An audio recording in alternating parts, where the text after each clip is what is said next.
नमस्कार। Shiv learning education point में एक बार फिर आपका स्वागत है।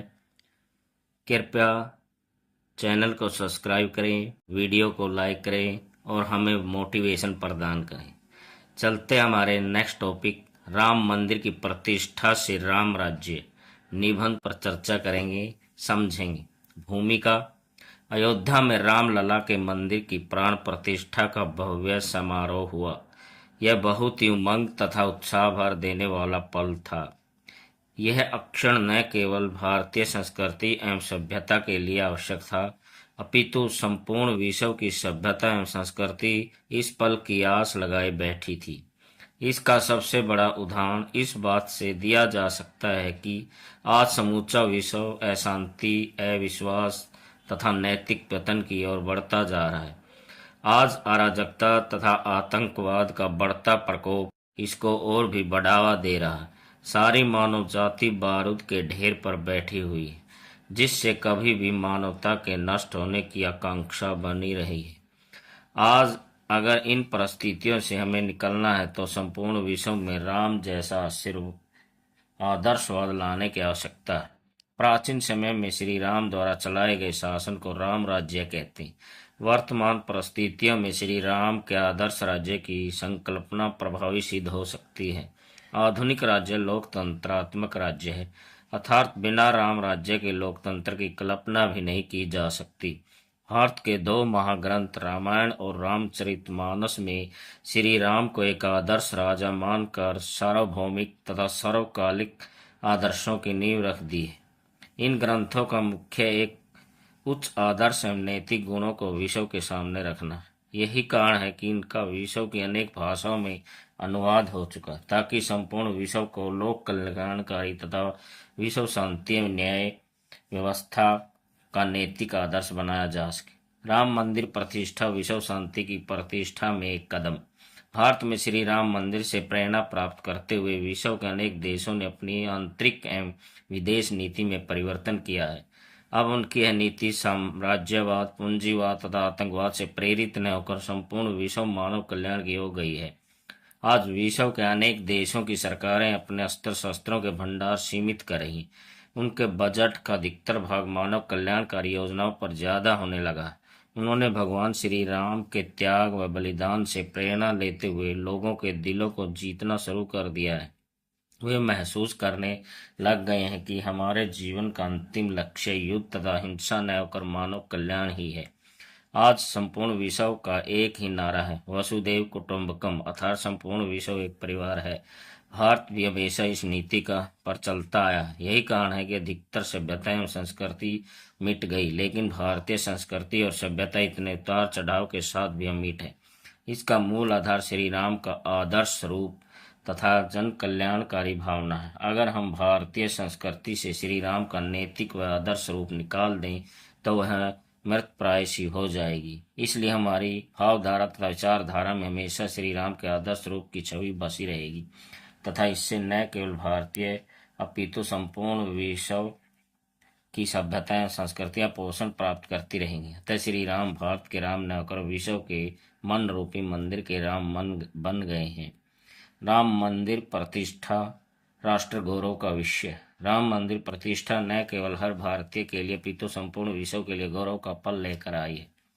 इस कारण आज संपूर्ण समाज में जो अकारण विवाद को लेकर झगड़ा है उसे खत्म करके नए युग का निर्माण करना चाहिए। राम मंदिर को पिछले कई सौ वर्षों तक अनेक आक्रमणकारी मंदिर निर्माण की रोक तथा विनाश को लेकर आए, ताकि भारतीय जनमानस को हतोत्साहित करना था, परंतु इस पर भी हम झुके नहीं। हमारा संघर्ष निरंतर चलता रहा और आखिरकार आज वह दिन आ गया जब हम ही नहीं संपूर्ण विश्व हमारे इस मंदिर निर्माण के संघर्ष पर गर्व कर रहा है। राम मंदिर की प्रतिष्ठा के अवसर पर समस्त विश्व से बधाई तथा मैत्री संदेश आने लगे। इसका लाभ न केवल भारतीय अपितु पूरे यूरोप और अफ्रीका में भी दिखाई देने लगा। इसको लेकर ब्रिटेन की संसद में शंख ध्वनि की गई। ब्रिटेन की संसद में श्री राम की मूर्ति स्थापित की गई। ब्रिटेन के प्रधानमंत्री ऋषि सुनक ने श्री राम के कीर्तन में भाग लिया। बुर्ज खलीफा की भव्यता भी श्री राम में लग रही थी। फ्रांस के राष्ट्रपति ने भी भारत के अयोध्या आने तथा राम के दर्शन करने की इच्छा प्रकट की। मेरी लिस्बन, जो अमेरिकी गायिका है, अपने अंदाज में श्री राम का गुणगान किया। अमेरिका का टाइम्स स्क्वेयर श्री राम का कीर्तन का उदाहरण रहा। नासा ने भी श्री राम मंदिर की इमेज जारी कर अपनी आस्था श्री राम में प्रकट की। मॉरिशस में भी सरकारी कर्मचारियों को 2 घंटे की छुट्टी मिली ताकि वे इस भव्य राम आयोजन को देख सकें। इन सब तथ्यों के आधार पर हम कह सकते हैं कि राम प्रतिष्ठा का गौरव भारत बना, पितु संपूर्ण विश्व ने इसकी प्रतिष्ठा गौरव को सराहा व स्वीकार किया है। राम मंदिर निर्माण से पुरुषार्थी समाज का निर्माण। राम मंदिर निर्माण प्रतिष्ठा से हमारे पुरुषार्थ में वृद्धि की। यह ठीक है कि हम लंबे समय तक विदेशी आक्रांताओं की नीतियों तथा आक्रमणों का शिकार हुए, मगर हमने अपने पुरुषार्थ को नहीं छोड़ा। हम विवश और मजबूर होते हुए भी इन आक्रमणकारियों से लोहा लेते रहे। श्री राम मंदिर निर्माण की प्रतिष्ठा में हमने लगभग 500 वर्षों का संघर्ष हमारे पुरुषार्थ को उजागर करता है। हम जहाँ भी, कहीं भी, किसी भी परिस्थिति में रहें, मगर हमने अपने आदर्श एवं उच्च नैतिकता के प्रतीक श्री राम को आज तक नहीं भूल पाए। यही कारण है कि हमारे पूर्वजों ने श्री राम मंदिर निर्माण की प्रतिष्ठा का जो सपना देखा था वह आज फलीभूत होने का पल आ गया। हम भारतवासियों ने इन 500 वर्षों के संघर्ष में न केवल अपने अपने क्षेत्र में उन्नति की, अपितु हमने हर पल, हर क्षण, हर सांस में श्री राम को जिया व भगवान भावना में पाया। इस दिन के लिए हमारे पूर्वजों ने संघर्ष, युद्धों और बलिदानों का भाव प्रत्येक हिंदू में सदियों तक बना रहा और बना रहेगा। श्री राम के अनेक आदर्श तथा गुणों से प्रेरणा लेकर हम अपने पुरुषार्थ में वृद्धि कर सकते हैं। कर्तव्य परायणता, सौम्यता, सरलता, क्षमा, सत्य, निष्ठा, बल और पराक्रम आदि गुणों को अपनाकर हम पुरुषार्थी समाज का निर्माण कर सकते हैं। यही गुण श्री राम की सच्ची पूजा का आधार बनेंगे। न केवल भारत अपितु संपूर्ण विश्व में इन पुरुषार्थी गुणों को अपनाकर पूरे विश्व का पुनर्निर्माण किया जा सकता है और पुरुषार्थी उज्जवल व गौरवमय होगा। राजा तथा मंत्रिमंडल का निर्माण। श्री राम के समय में राजतंत्रात्मक प्रणाली थी, आजकल लोकतंत्रात्मक शासन प्रणाली है, मगर उस समय की राजतंत्रात्मक प्रणाली आज के लोकतंत्रात्मक प्रणाली से भी श्रेष्ठ थी। इसका सबसे बड़ा उदाहरण श्री राम को उत्तराधिकारी मानने के लिए आम जनमानस, मंत्रीगण एवं बुद्धिजीवियों तथा आचार्यों और गुरुजनों की सलाह ली थी। इस बात को आधार मानते हुए हमें देश की घटनाओं, समस्याओं तथा जटिल विषयों पर जनमत की राय लेनी चाहिए। इसी प्रकार का दूसरा प्रसंग है, जब भरत श्री राम को वन से अयोध्या वापस लाना चाहते हैं तो वे समस्त सभासदों, गुरुजनों तथा अयोध्या वासियों से इस बात पर मंत्रणा करते हैं और सबकी सहमति से कार्य करते हैं। ये सब बातें आधुनिक शासन व्यवस्था को जाननी व समझनी चाहिए और योग्य व्यक्ति को शासन जनता की राय के अनुसार सौंपना चाहिए। इस पर किसी ने ठीक ही कहा है, यथा राजा तथा प्रजा। इसी कड़ी में सरकार व शासकों को चाहिए कि वे मंत्री बनाते समय योग्य, अनुभवी, शूरवीर, धैर्यवान तथा बुद्धिमान व्यक्ति को ही मंत्री बनाना चाहिए। शासन के कठिन तथा समस्यात्मक विषयों पर मंत्री परिषद को मंत्रणा अवश्य करनी चाहिए। उन्होंने इस बात का भी ध्यान रखना चाहिए कि शासन के मुख्य पदों पर देश के योग्य, विद्वान, बुद्धिजीवी तथा कुशल लोगों को नियुक्त करना चाहिए। मूर्खों के साथ समझौता व संधि नहीं करनी चाहिए और न उन्हें अपने राज्य में शरण देनी चाहिए। अपने देश की शांति व्यवस्था, सुरक्षा तथा संवेदनशील मामलों की दूसरे देशों के मंत्रणा नहीं करनी चाहिए तथा गोपनीयता बनाए रखनी चाहिए। राष्ट्र रक्षा तथा न्याय व्यवस्था को प्रेरणा। राम मंदिर प्रतिष्ठा से हम देश की प्रतिष्ठा तथा न्याय व्यवस्था को दुरुस्त करने का उपाय निकाल सकते हैं। आज की न्याय व्यवस्था बहुत ही जटिल तथा दीर्घकालीन प्रतीत हो रही है। यह व्यवस्था न्याय पाने वालों के लिए उबाऊ व समस्या पैदा कर रही है। इसे समय के अनुसार बदलने की आवश्यकता है।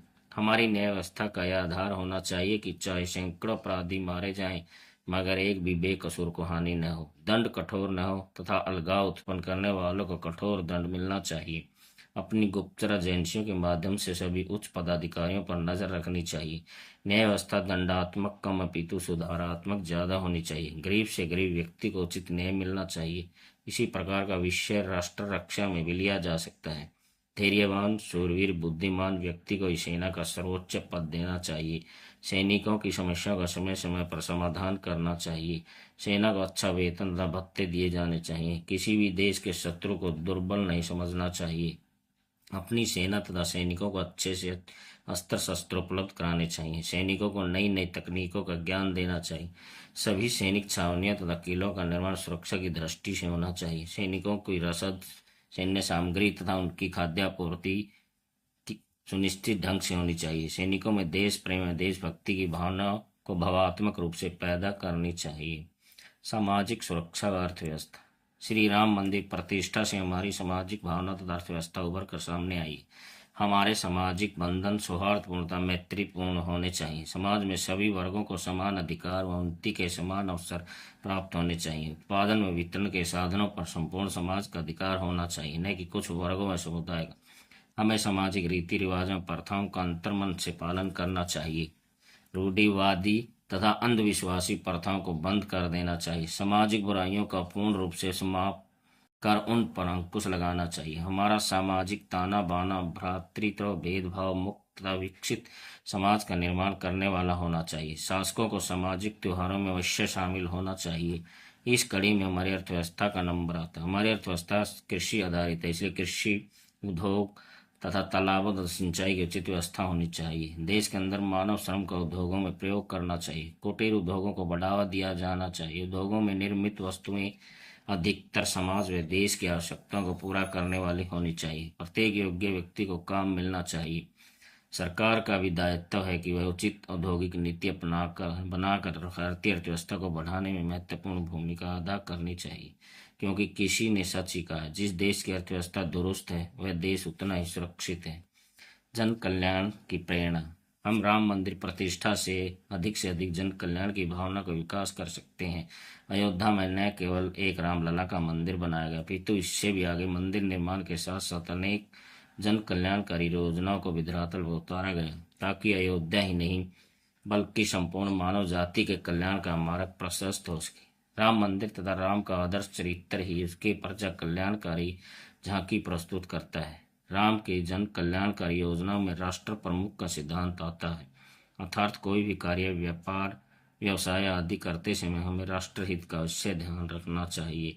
वैश्विक शांति, भाईचारा, सौहार्द तथा विश्व में प्रजातांत्रिक मूल्यों की स्थापना सरकारों द्वारा सुनिश्चित होनी चाहिए। असहायों, महिलाओं, कमजोर वर्गों आदि को सुरक्षा का दायित्व भी सरकार का होना चाहिए। हमें देश में उत्पन्न कृषि, उद्योग, व्यापार, व्यवसाय आदि की उन्नति का प्रयास करते रहना चाहिए। हमारा विकास इस प्रकार का होना चाहिए कि जिससे प्रयाण को भी कोई खतरा न हो और हम अपनी उन्नति के साथ साथ हमारी आने वाली संतानों के भविष्य की उन्नति का भी ध्यान रखते हुए विकास करें। हमारा विकास हमेशा जन कल्याणकारी और पर्यावरण की रक्षा का दायित्व निभाने वाला होना चाहिए। निष्कर्ष। निसंदेह कहना कोई अतिशयोक्ति नहीं होगी कि अयोध्या में श्री राम का मंदिर प्रतिष्ठा केवल भारत तथा हिंदुओं के लिए लाभकारी सहायक होगी। इसके विपरीत इसके दूरगामी व प्रभावशाली परिणाम संपूर्ण विश्व पर दीप्यमान होते हुए दिखाई देंगे। यह केवल एक पत्थर का मंदिर नहीं, अपितु यह संपूर्ण मानव जाति के लिए मार्गदर्शक व पथ प्रदर्शक का काम करने वाला। इसकी नींव इतनी गहरी तथा आस्था व विश्वास का चूना तथा बलिदानों के एक एक पत्थर ने इसके अनुपम रूप को गढ़ा है तथा संपूर्ण समर्पण भाव इसकी छत के समान सदियों तक इसकी रक्षा करता रहेगा। इससे श्री राम के चरित्र तथा आदर्शवादी विचारों का लेप किया गया और जो इससे सदियों तक जिंदा रखेगा। श्री राम के नैतिक, सामाजिक, मौलिक, शांति तथा युद्ध आदि के जो नियम या विचार थे वह सदियों तक संपूर्ण विश्व को सौहार्दपूर्ण जीवन जीने में प्रेरणा देते रहेंगे। इन पर आधारित बातों पर चलकर किसी भी जाति, सभ्यता एवं संस्कृति को युगों युगों तक संस्कार में तथा नैतिक रूप से अक्षुण्ण बनाए रखा जा सकता है। निसंदेह यह मंदिर नहीं, हमारी आस्था, विश्वास तथा नैतिकता का जीता जागता उदाहरण है। इस पर किसी ने ठीक ही कहा, भरा नहीं जो भाव से बहती जिसमें भक्ति धार नहीं, हृदय नहीं वो पत्थर है जिसमें राम के प्रति प्यार। जय श्री राम, जय श्री राम। धन्यवाद। कृपया वीडियो को लाइक करें, चैनल को सब्सक्राइब करें और हमें मोटिवेशन प्रदान करें।